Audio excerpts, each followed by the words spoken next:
नमस्कार। कराने आपको अपने अधिकारों का एहसास हाजिर हैं हम फिर से लेकर आपका अपना कार्यक्रम कानून की बात। दर्शकों, जब बात कानून की होती है तो अधिकारों की भी होती है, और जब अधिकारों की होती है तो शिक्षा की भी होती है, क्योंकि शिक्षा से ही हमें ये पता चलता है कि हमारे अधिकार क्या हैं, साथ में हमारे कर्तव्य भी क्या हैं। तो आज हमारी चर्चा का विषय है विधिक शिक्षा, क्योंकि आज सिर्फ शिक्षित होने से काम नहीं चलेगा, हमें विधिक रूप से भी साक्षर और शिक्षित होने की ज़रूरत है।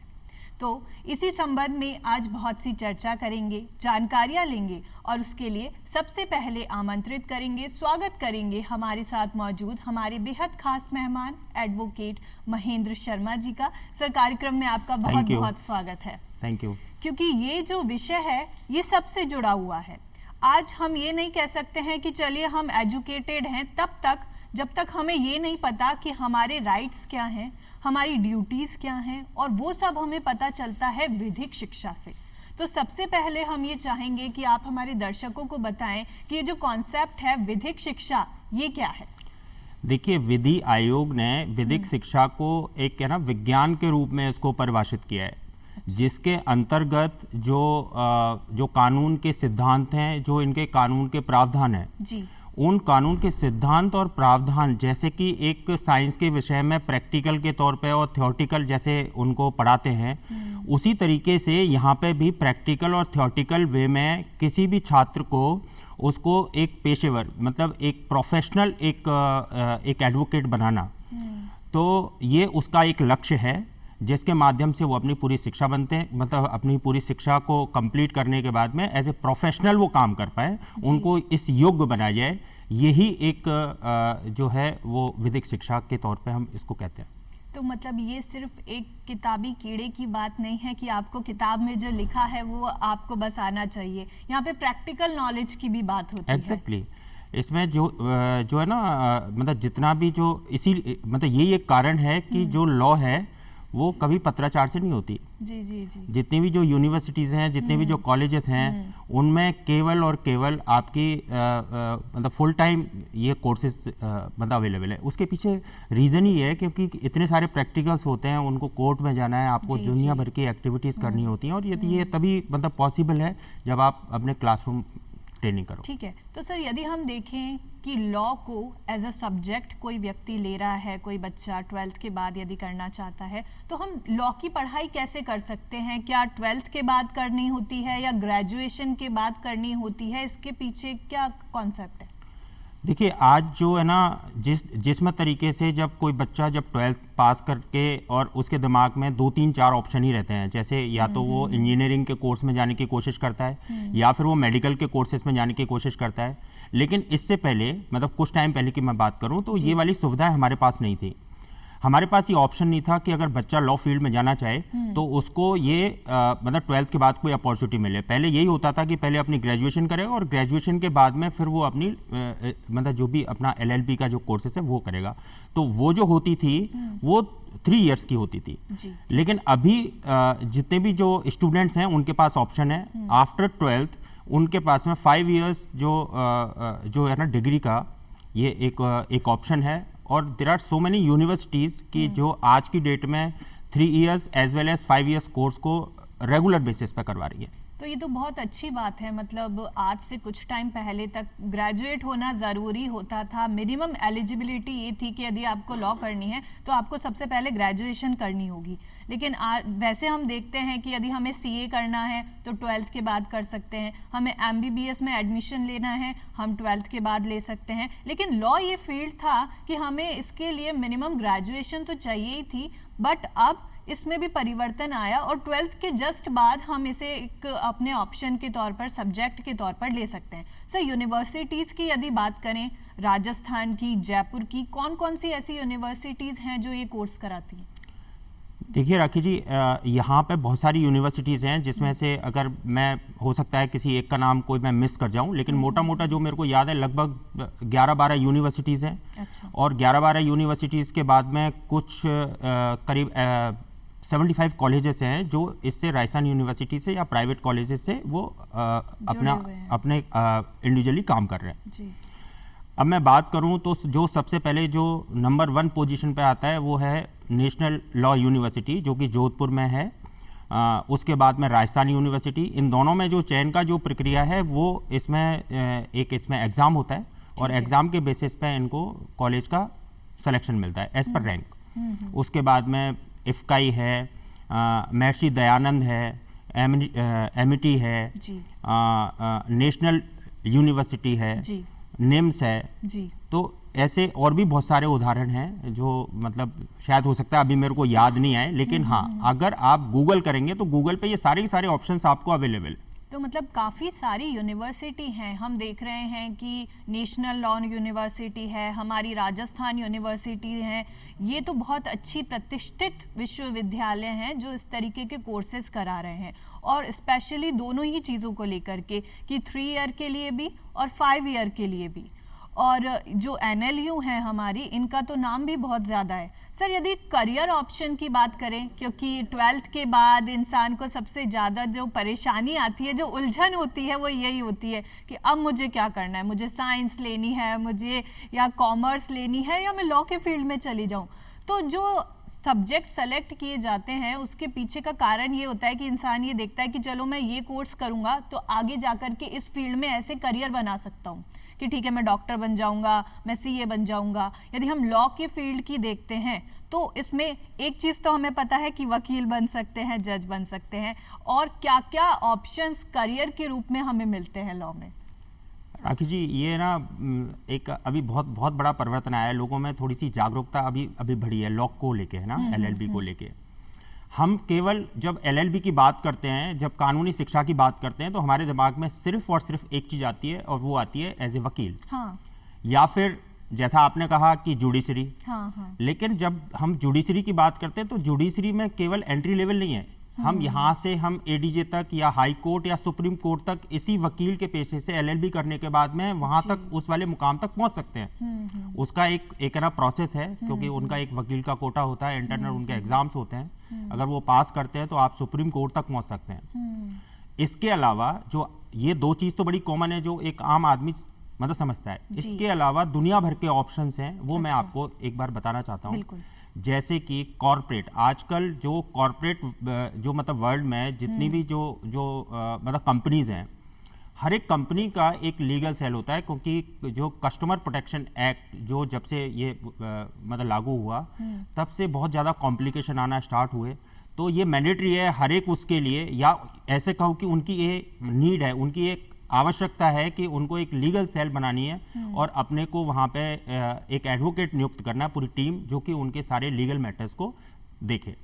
तो इसमें कंपनियां सीधे जो यूनिवर्सिटीज़ हैं वहाँ पे सीधे आती हैं और उनका कैंपस इंटरव्यू होता है और बहुत अच्छे अच्छे पैकेजेस में वो कंपनियां लेके जाती हैं। अच्छा। तो एक ये बहुत बड़ा एक ये अवसर है कि उनके लिए कि मतलब अब जो मल्टीनेशनल कंपनीज हैं वहाँ पे भी आपको काम करने का माहौल मिलेगा। इसके अलावा आपको जब पूरे इसी वाले उसमें जब वकालत करते हुए जब आपके करीब 10 साल हो जाते हैं तो आपको एज ए नोटरी पब्लिक का भी एक ऑप्शन मिलता है, उसका भी एक एग्ज़ाम होता है, उसको क्वालिफाई करके वो भी हो सकते हैं। इसके अलावा सरकारी वकील आमतौर पे जिसको बोलते हैं हम APP, वो भी बनने के चांस होते हैं। लीगल एडवाइज़र जो कि सरकार के विभिन्न डिपार्टमेंट्स को समय समय पे उनको एक सुझाव या उनको जो भी गाइडेंस है वो देते रहते हैं, एक वो वाला है। इसके अलावा जो टीचिंग लाइन है, हाँ, इसमें भी बहुत सारे ऑप्शंस खुले हुए हैं। तो टीचिंग लाइन में जा सकते हैं, जैसा मैंने अभी आपको बताया इतनी सारी यूनिवर्सिटीज़ हैं, NLU है, तो वहाँ पे जो टीचिंग के जो ऑप्शंस हैं वो भी अभी आगे खुले हुए हैं। लीगल एडवाइज़र मैंने आपको बता ही दिया। इसके अलावा राइटिंग का है, मतलब राइटिंग में आपको अगर कोई बुक्स लिखनी है वहाँ पे कैरियर है। एज ए जर्नलिस्ट आप वहाँ पे बहुत कुछ अच्छा कर सकते हो, आपके पास वो अपॉर्चुनिटी है। रिपोर्ट्स राइटिंग की एक वहाँ पे अपॉर्चुनिटीज़ है।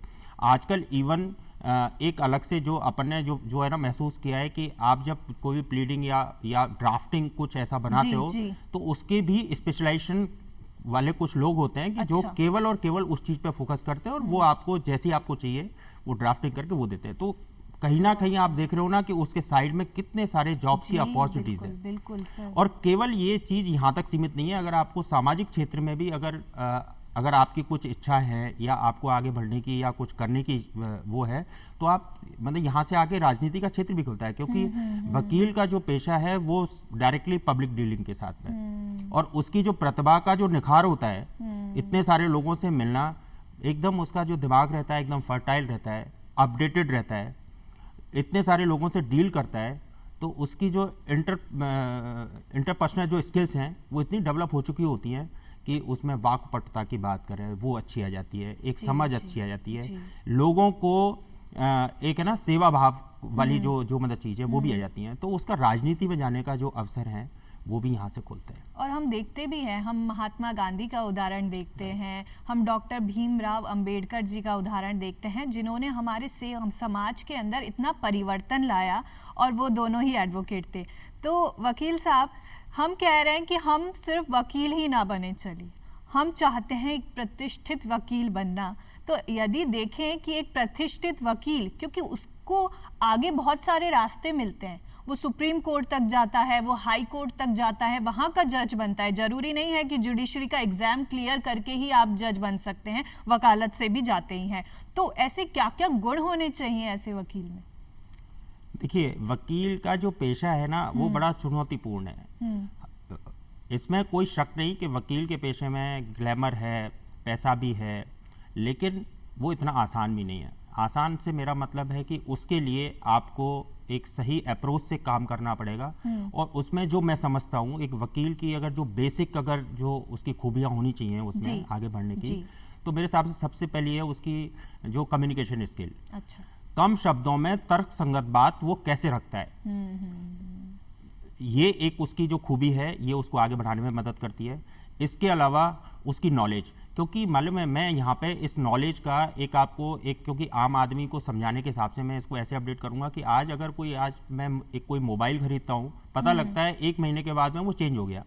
सेम एडवोकेट के साथ में भी ऐसा ही मतलब होता है कि आज जो उसने पढ़ा है जरूरी नहीं कि वो अगले 1 महीने के बाद में उसका जो भी संबंधित केस में उसमें वो एप्लीकेबल हो, तब तक वो सारी चीज़ें बदल चुकी होती है। तो मतलब कीप ऑन स्टडिंग, ये उसका सबसे बड़ा एक रोल है। जी। तो उसको पढ़ाई करते रहना है, उसके पास नॉलेज इतनी, क्योंकि इतने सारे रेफरेंसेस, सुप्रीम कोर्ट के, हाई कोर्ट के जो रेफरेंसेस हैं, जो उनके ऑर्डर्स हैं, उन सबको देखना और समझना, एक वो उसकी एक खूबी होनी चाहिए।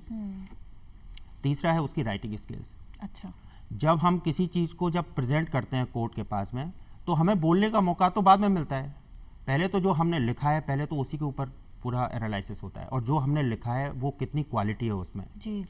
तो वो ये जो 3 जो चीज़ मैंने आपको बताई हैं, ये 3 चीज़ एक किसी भी एडवोकेट को सफल होने के लिए ज़रूरी चीज़ें हैं। इसके अलावा जब भी कोई LLB करने के बाद में जब वो अपने करियर के तौर पे एज ए LLB या प्रैक्टिस करना चाहता है, तो अपने सीनियर किसी एडवोकेट के साथ में वो प्रैक्टिस करता है जी। और फिर उसी मतलब जगह पे प्रैक्टिस करता है जहाँ पे वो उसका कहीं ना कहीं थोड़ा सा एक मतलब सामाजिक कुछ ना कुछ उसके कॉन्टैक्ट्स हैं। जी। सर, आपने हमें बहुत अच्छी बात बताई कि यदि ये गुण आपके अंदर हैं तो आप एक बहुत अच्छे और सफल वकील बन सकते हैं। और साथ में सनी देओल का जो डायलॉग है ना, वो तारीख पे तारीख, तारीख पे तारीख, आज हम उस सिनेरियो को बदलना चाहते हैं और वो तब बदल सकते हैं। उसमें वकीलों की भूमिका बहुत अहम हो जाती है, क्योंकि कि तारीख पे तारीख हमें नहीं लेनी है, हमें ये चाहना है कि जल्दी से जल्दी मामले का डिस्पोजल हो। सर, कोर्ट्स के बारे में बात करते हैं। सिविल कोर्ट होती है, क्रिमिनल कोर्ट होती है। एक आम आदमी के लिए ये जानना भी ज़रूरी है कि कोर्ट किस तरीके से काम करती है, क्योंकि ये मैटर कभी भी किसी के साथ भी कुछ हो यदि, तो हमें पता तो होना चाहिए ना कि हमें कहाँ कार्यवाही करनी है, कैसे करनी है और कोर्ट कैसे काम करता है। राइट। देखिए, एक आम आदमी को अगर समझने के लिए मैं बताऊं तो सबसे पहले देखिए मैं आपको छोटा मतलब एक है ना एक मोटा एक आइडिया दे देता हूँ। कोर्ट को अगर मैं बात करूं तो सबसे पहले ट्रायल कोर्ट यानी कि डिस्ट्रिक्ट कोर्ट्स की बात करें, हाई कोर्ट, उसके ऊपर हाई कोर्ट, ये अपीलेट, और सुप्रीम कोर्ट, एपेक्स कोर्ट, ये दोनों अपीलेट कोर्ट है। अगर मैं जो डिस्ट्रिक्ट कोर्ट की बात करूं, अगर मैं इसका इंफ्रास्ट्रक्चर अगर समझने की कोशिश करूं, कम शब्दों में मैं आपको समझाने की कोशिश करता हूं। कार्यपालक मजिस्ट्रेट जो नीचे सबसे नीचे होता है, फिर सेकंड क्लास मजिस्ट्रेट और फिर फर्स्ट क्लास मजिस्ट्रेट।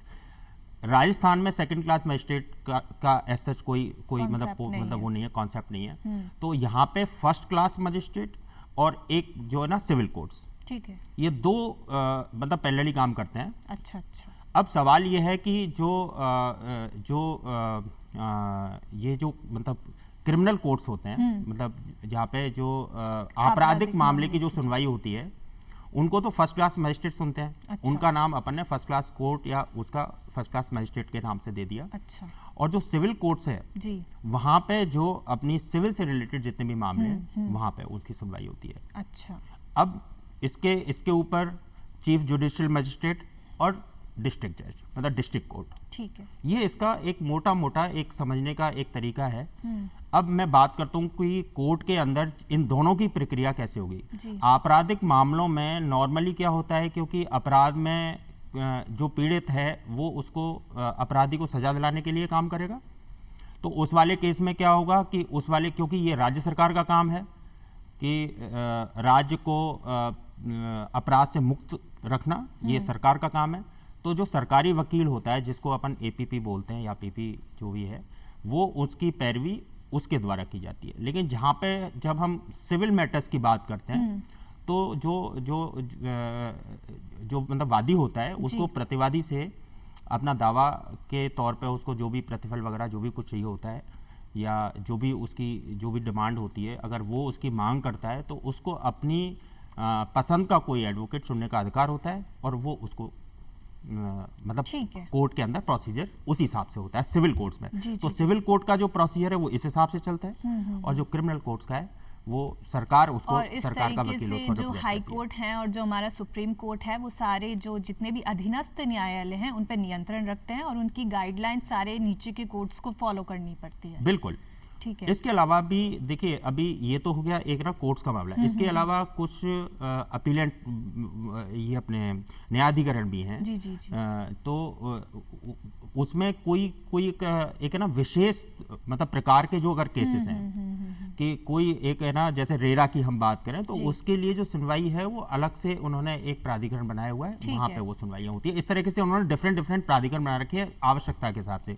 राज्य सरकार ने जो कोर्ट के ऊपर बर्डन नहीं बढ़े और स्पेसिफिक जो मतलब केसेस हैं उनको एक ही जगह उनकी अगर सुनवाई होती है तो डेफिनेटली उसके परिणाम ज़्यादा अच्छे आएंगे और उसमें जो है ना लेट होने की जो संभावना है वो थोड़ी सी कम हो जाएगी। ठीक है सर, ये हम देख रहे हैं कि कोर्ट्स इस तरीके से काम कर रहे हैं, पर आप वकील साहब हैं, आप कोर्ट का प्रोसेस जानते हैं, आप कानून जानते हैं, लेकिन हम ये कह रहे हैं कि कोई व्यक्ति भले ही चाहे उसने एलएलबी ना करी लेकिन फिर भी उसे कानूनों की जानकारी होनी चाहिए। स्पेशली कुछ चीज़ें जैसे हमारे मौलिक अधिकार क्या हैं ये तो हमें पता होना ही चाहिए, भले ही हम कानून की बाकी की जानकारी रखते हैं या नहीं। संक्षिप्त रूप में हम चाहेंगे कि आप थोड़ी जानकारी मौलिक अधिकारों के बारे में भी हमारे दर्शकों को दें।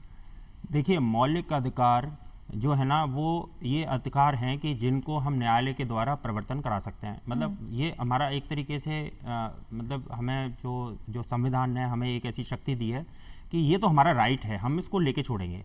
अगर कोई नहीं देता है या उसको छीनने की कोशिश करता है तो उसके ऊपर कोर्ट बैठते हैं और सुप्रीम कोर्ट और हाई कोर्ट उसका पूरा अपने को प्रोटेक्शन देते हैं उसके रिगार्डिंग में। तो मैं बात करता हूं कि ये आर्टिकल 14 से लेके 32 के बीच में जितने भी हैं, इसमें मतलब अभी टोटल 6 हैं। इससे पहले संपत्ति का एक जो अधिकार था वो अभी हटा दिया है जी। तो अभी जैसे मैं बात करूं, समता का अधिकार हो गया, स्वतंत्रता का अधिकार हो गया, शोषण के खिलाफ जो अधिकार है एक वो हो गया, धार्मिक स्वतंत्रता का अधिकार, एक अपना संस्कृति और अपने शिक्षा से संबंधित अधिकार और अपना संवैधानिक जो अपने जितने भी जो मतलब इतने सारे अधिकार हमारे संविधान ने हमें दिए हैं और हमें इनकी जानकारी बिल्कुल होनी चाहिए। भले ही हम विधि की, कानून की पढ़ाई कर रहे हो या नहीं कर रहे हो, उससे फ़र्क नहीं पड़ता। सर, एक और चीज़ ये है कि निःशुल्क हमारे को व्यवस्था मिले कि हमारे पास यदि आर्थिक रूप से इतने साधन नहीं हैं तो भी क्या हम किसी मामले में कोई वकील को अपॉइंट कर सकता है ऐसा व्यक्ति? जी हाँ, बिल्कुल। देखिए, संविधान जो निर्माता ने जब ये जो जब ये बनाया था तो इस चीज़ का ध्यान रखा गया क्योंकि यहाँ पे हर एक वर्ग का आदमी है, निर्धन भी है, जिसके पास पैसा नहीं है। अब इम्पोर्टेंट ये है कि न्याय मिलना भी उसका एक अधिकार है। बिल्कुल, उसको वो अधिकार है, उसको वो मिलना चाहिए। न्याय से वंचित उसको नहीं रख सकते और उसके पास पैसा नहीं है। तो इन चीज़ों का जो प्रावधान है ऑलरेडी हमारे संविधान में किया हुआ है। ठीक है। तो ये अनुच्छेद 39A में इसका वर्णन किया हुआ है। अगर मैं आईपीसी की बात करूं तो धारा 304 में इसका वर्णन है कि उसको ये निशुल्क और जो मुफ्त जो भी है इस तरह विधिक का सहायता मिलेगी। विधिक सहायता जी, जी। ये उसको प्रोवाइड की जाएगी। अगर मैं सीआरपीसी की बात करूं जी। तो ये आदेश 33 में ऑर्डर नंबर 18 ये इसमें मतलब पूरा ये मेंशन है। ठीक है। तो इस तरीके से ये हर एक उन्होंने अपने अपने उसमें ये सारी की सारी जो मतलब चीज़ें हैं कि अगर किसी के पास निर्धन है, मतलब निर्धन है, उसके पास पैसा नहीं है, अपने को न्याय मिलने में उसको दिक्कत आ रही है, तो वो कोर्ट में एक एप्लीकेशन देगा और उसके बेसिस पे जो भी पैरामीटर्स हैं, जब हम निर्धन बात मतलब उसकी व्यक्ति की बात करते हैं तो उसके कुछ पैरामीटर्स होंगे। समय समय पे सरकार उसको निश्चित करती है कि इनके पैरामीटर्स क्या हैं। तो वो उस वाले अगर पैरामीटर में आता है कि वो निर्धन मतलब व्यक्ति के पैरामीटर में आता है तो डेफिनेटली उसको सरकार के द्वारा एक उसको एज ए प्लीडर या एडवोकेट उसको नियुक्त किया जाता है। तो बहुत ही अच्छी व्यवस्था है कि जो कहा जाता है ना कि न्याय सिर्फ किया ही नहीं जाना चाहिए, हमारे सुप्रीम कोर्ट कहते हैं न्याय किया हुआ दिखना भी चाहिए। जिसके साथ वो न्याय किया जा रहा है उसको फील होना चाहिए कि हाँ सच में मुझे कुछ रिलीफ मिला है। सर, कॉन्सेप्ट आता है विधिक शिक्षा की बात कर रहे हैं हम, दो चीजों को आपस में जोड़ना चाह रहे हैं। हम कह रहे हैं कि जो विधि है, जो कानून है और जो नैतिकता है उसमें भी आपस में संबंध है, क्योंकि जो चीज कानून में गलत है वो नेचुरली नैतिक भी नहीं है। आपस में इनमें क्या संबंध आपको दिखाई पड़ता है? देखिए, अगर मैं बात करूं आपसे कानून की, तो ये राजनीति विज्ञान का एक ना विषय है जिसको हम राजनीति विज्ञान के अंतर्गत इसका अध्ययन करेंगे। नैतिकता की मैं बात करूं तो इसको नीति शास्त्र के अंतर्गत इसका अध्ययन करेंगे। अब नीति क्या बोलती है? नीति है अपने व्यवहार को, अपना जो व्यवहार सिखाने का जो एक तरीका है कि व्यवहार कैसा होना चाहिए, नीति वो है। और एक तरीके से जो हम अपना कोई भी कृत्य करते हैं, कोई भी जो कार्य करते हैं, उसमें अच्छे और बुरे का भेद बताने में हमारी मदद करती है कि ये अच्छा और ये बुरा है। ये दोनों एक ही सिक्के के पहलू हैं। अगर मैं बात करता हूं, जो आपने बताया कानून की बात करें और ये नैतिकता की बात करें, एक ही सिक्के के पहलू हैं। वो कैसे, वो मैं आपको समझाता हूं। जब आदमी जब नैतिक होता है तो कानून अपना मौन हो जाता है, ठीक है ना। लेकिन जैसे ही आदमी अगर उसका उल्टा कर देते हैं, अनैतिक होगा, नैतिक नहीं है तो अनैतिक होगा, तो कानून अपना काम करना स्टार्ट कर देता है। बिल्कुल, ठीक है ना। तो इसमें ये जो आपस में एक ये मतलब कॉम्बिनेशन है, वो इसीलिए है कि आदमी को अपने जो उसकी नैतिकता है उसको बना के रखना है, जो उसके काम है उसको उसी हिसाब से करने हैं। आपने हमें मतलब राजनीति भी समझाई, आपने हमें कानून भी समझाया और आपने हमें नैतिकता भी समझाई। चलते चलते हम ये चाहेंगे कि आप हमारे दर्शकों को क्या संदेश देना चाहेंगे इस बारे में कि लॉ को एक करियर के रूप में कैसे अपनाया जा सकता है, और दूसरी चीज ये कि विधिक साक्षरता या शिक्षा की जानकारी होना सबके लिए कितना जरूरी है। राखी जी, देखिए, जो इम्पोर्टेंट जो मतलब चीज़ है इसमें, एक आम तौर पे मतलब ये देखा गया है कि आदमी को अपने अधिकारों के बारे में कुछ नहीं मालूम होता। जब उसको अपने अधिकारों के बारे में मालूम नहीं है तो वो कैसे उसको मतलब अपना ना प्रोटेक्शन करेगा, प्रोटेक्शन वो कर ही नहीं पाएगा। तो मेरा सबसे यही एक अपील है, सबको यही मैं कहना चाहता हूँ कि जो लोग कानून से संबंधित हैं या जो नहीं है, जो इसमें आना चाहते हैं, जो नहीं आना चाहते, कम से कम सभी को जो इससे रिलेटेड है वो भी, जो रिलेटेड नहीं है वो भी, मैं सभी की बात कर रहा हूँ। हर एक आदमी को कानून की बेसिक नॉलेज होना अनिवार्य है। वो इसलिए क्योंकि हम लोग तभी आगे बढ़ पाएंगे जब हमें अपने अधिकार मालूम होंगे। बिल्कुल, बिल्कुल। और हम उन अधिकारों में अपना प्रोटेक्शन कर पाएंगे, जन चेतना के माध्यम से दूसरों को अवेयर कर पाएंगे और हम एक प्रगति के पथ पर चल देंगे। मैं यही आशा रखता हूँ और यही सबसे मैं अपील करता हूँ कि एटलीस्ट जो बेसिक जो चीजें हैं कानून की, उनकी वो जानकारी होनी चाहिए। बिल्कुल। महेंद्र जी, कार्यक्रम में आपने शिरकत की, इतनी चीजों को इतने विस्तार से और इतने शानदार तरीके से समझाया, उसके लिए बहुत बहुत धन्यवाद। Thank you very much, thanks. तो दर्शकों, आज की इस चर्चा के बाद हम ये कह सकते हैं कि जैसा वकील साहब ने बताया, ज़रूरी नहीं है कि कानून की पढ़ाई की जाए तभी हम विधि की जानकारी लें, हमारे संबंध में जो कानून है उनके बारे में पता रखें। कानून की जानकारी हमें हर तरीके से हर व्यक्ति को पता होनी चाहिए, क्योंकि हम भारत के नागरिक हैं और जब हम भारत को विश्व गुरु बनाने की बात करते हैं ना, वो तभी संभव होगा जब हम न केवल साक्षर, हम विधिक रूप से साक्षर और शिक्षित सुरक्षित होंगे। तो अगली बार कार्यक्रम में फिर मुलाकात करेंगे, फिर चर्चा करेंगे। तब तक के लिए नमस्कार।